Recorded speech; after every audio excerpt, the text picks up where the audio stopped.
It's 6 p.m. in the east, 3 p.m. in the west, and apparently 1 p.m. in Oahu. It's time for the Daily Wrap.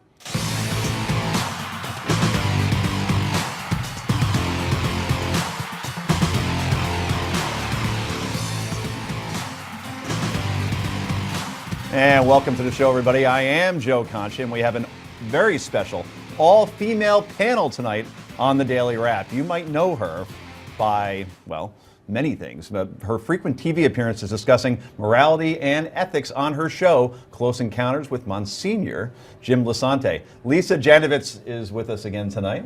Great to be here again, Joe. And she flew all the way from sunny Miami to spend a couple of cold, wintry days in New York City, sucker. Miami Herald National Writer Review and former Miami Heat cheerleader, I hear, AJ Delgado. I wish. Here. That's a little kind, Joe, but Okay, thanks. well, that's just a rumor I read on TMZ. And rounding out all-women panel tonight, wait until you hear these creds. She's a journalist who writes for the Huffington Post, a Christian minister, and a former advertising executive. Roll Tide. Please welcome Jenny Crumpton. Why, thank you very much, Conch. Well, outstanding. And call me Conch, by all means. And welcome, everyone. Let's do the Daily Download.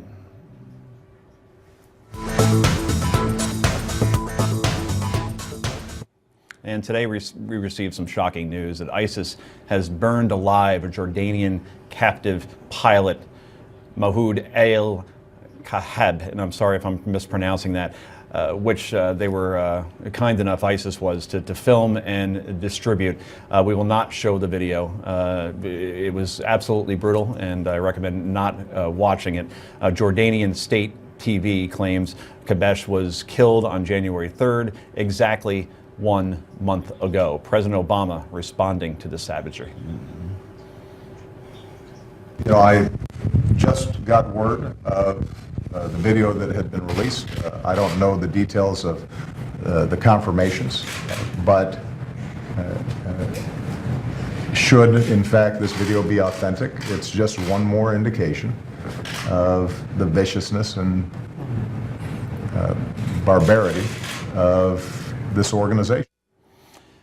Lisa, it seems they're running out of ideas. In other words, the beheadings are just so 2014, right? With Jim Foley and what happened with the American journalists and the British aid workers.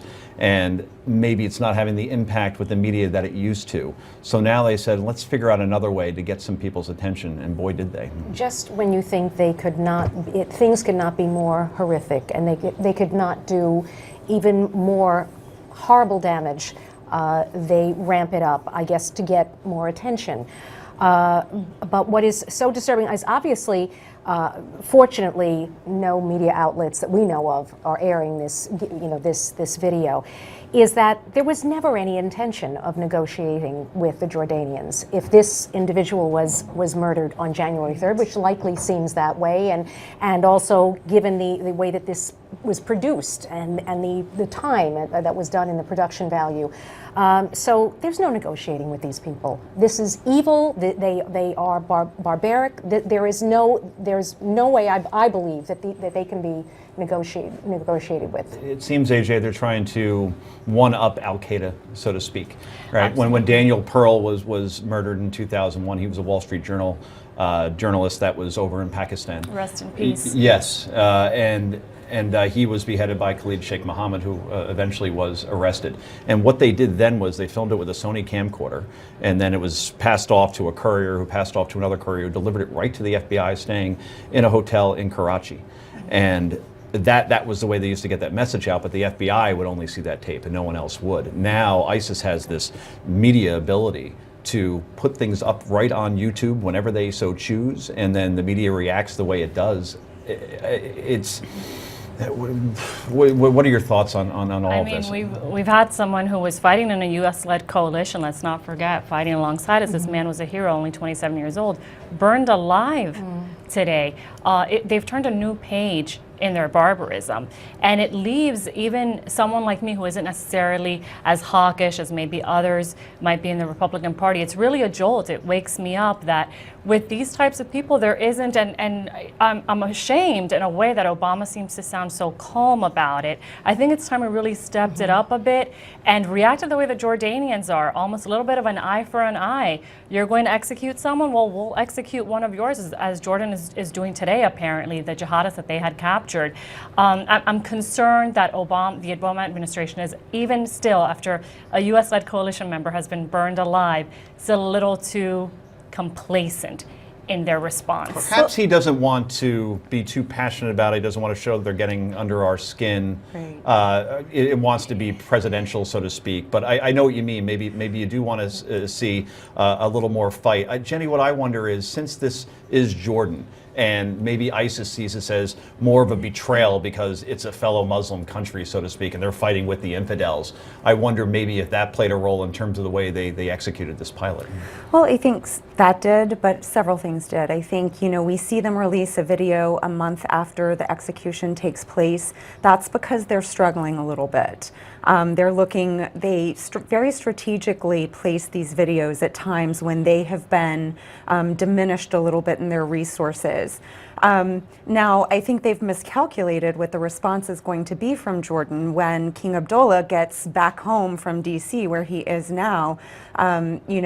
Like you were saying, they do have very much, Jordanian tribes have an eye for an eye mentality, and even though there have been some protests there in Jordan against the coalition efforts, I think the majority of the tribes are really going to support and pressure King Abdullah to respond in a very violent way by either killing the woman who was the failed suicide bomber and any other prisoners that are there. I think And 5. there was some concern when King Abdullah appeared on Charlie Rose in December. There was some concern by Jordanians who thought that he was playing to an American audience by speaking and by saying that, well, we joined the coalition and we told the F-16 pilots that anyone that wants to be part of it, it's voluntary, and every hand went up.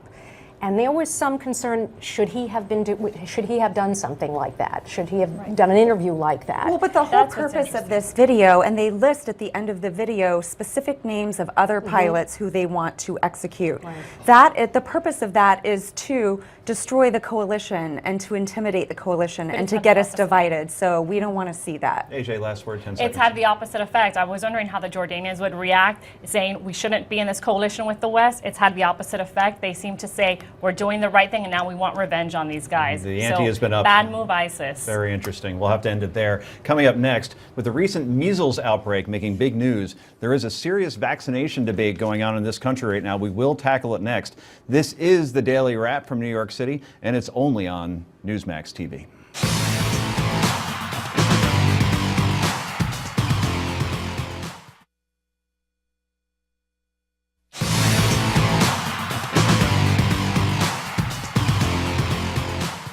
And welcome back to the show, everybody. I am Joe Concha with Lisa Jandovitz, AJ Delgado, and Jenny Crumpton. As you might know, the nation is facing a pretty serious measles outbreak. But wait, isn't measles on the must-vaccinate list? Well, of course it is. But in some states, parents can claim exemptions that will get their kid out of getting shots altogether. So the states that are more lenient on vaccines have a higher rate of outbreak.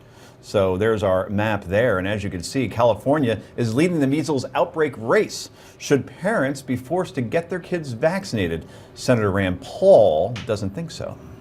I've heard of many tragic cases of walking, talking, normal children who wound up with profound mental disorders after vaccines. I'm not arguing vaccines are a bad idea. I think they're a good thing, but I think the parents should have some input. The state doesn't own your children. Parents own the children, and it is an issue of freedom. Okay, so Rand says that the government should stay out of the vaccine game, excuse me, he said. Is it really a question of freedom, ladies? Lisa, let's start with you. As a mother, as a parent, would I want the government telling me what to do where it concerns my children? No, I would not. However, I also understand that vaccinations are not only about protecting oneself, but it's about protecting the larger community. It is about the public health. And I think that's why it's a much larger issue. In this case, I think that must be looked at first and foremost. And for someone like Senator Rand Paul to say that, he's a doctor, he's also a politician.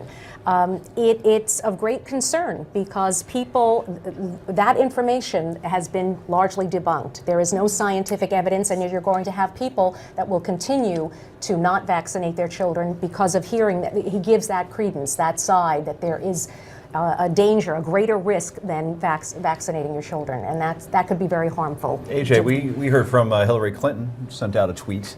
Right, Doesn't and she's speak to the press, but pro-vaccination, and that's great. And listen, if I had kids, I would be too, and I understand the public health reason. However, the libertarian side of me does feel rather uncomfortable with the idea that the state can order you to not only put something in your own body, worse, even more intimate, in your child's body. So while I think vaccinations should be done, and they're a wonderful thing, medical science is great in this regard, should it be mandated by the state? I have a real problem with that. I don't think anything should when it comes to one's body and one's child's.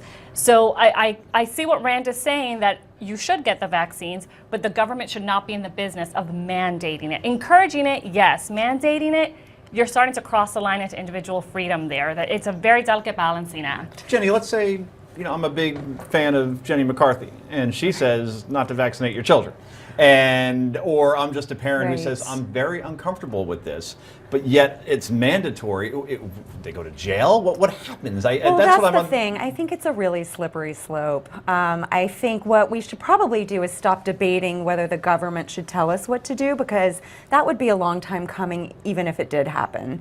I think we should start pressuring the CDC and maybe the Surgeon General, et cetera, to start telling us exactly what we can do right now in the short term to mitigate what's happening, but also to tell us what is a long-term plan. Because even though most vaccines don't cause autism, we know that. There are a minority of children who are sensitive to vaccines and can't get them.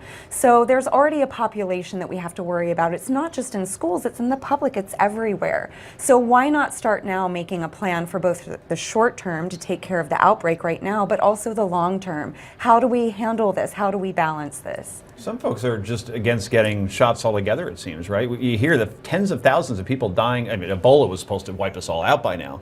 But the flu, right? 30,000 people die every year on average, but because they don't get their flu shots. Is it afraid of needles? What's going on? And the thing is that with something like measles, some people might say, well, so what if a child gets measles? But it's not only about the measles. It's measles can have very serious complications, and one of them is pneumonia, and the other is encephalitis. So can someone die from measles? Yes. Again, that's a smaller risk. But measles isn't just when people say, well, kids, years ago, kids used to get mumps, chickenpox, measles. So what? There's a larger picture to look at, and it can be quite serious. And the flu keeps reinventing itself. We keep seeing it become resistant. We have resistant strains, and we keep having to change our vaccinations. So, I think maybe our country needs to take a look at this. It's been a long time where we've been kind of dormant around things like this. Maybe it's time to really... With this case, with measles, though, this disease was largely, it was eradicated 15 years ago. Right. And we're seeing this because of the increase of people choosing not to vaccinate their children. We're not certain about that, right? The correlation doesn't necessarily indicate causation, although it probably does in this case. But I think getting to Jenny's point about having the CDC and the Surgeon General look at this is we have to realize not all diseases are equal and not all vaccines are equal. So we really need to have a very individualistic approach, maybe even state-based, region-based, on what's a threat where and what works where, rather than you should vaccinate your child for every single thing on this specific schedule, regardless of where you live, regardless of your personal circumstances. Maybe it should be more. And maybe a plan for those who can't get vaccinated, or, because right now it's really fun to watch Fox News actually oppose religious freedom around vaccinations. I'm getting a kick out of that. But I'm just playing. But you know, we do need to have options for people, and we need to start creating a plan for that that's sensible and reasonable. Either way, AJ, this is certainly an issue for 2016. It seems Chris Christie walked back his comments. So just to be clear, I Yes. think that Right. everybody should be vaccinated. And, you know, we saw Hillary Clinton's tweet.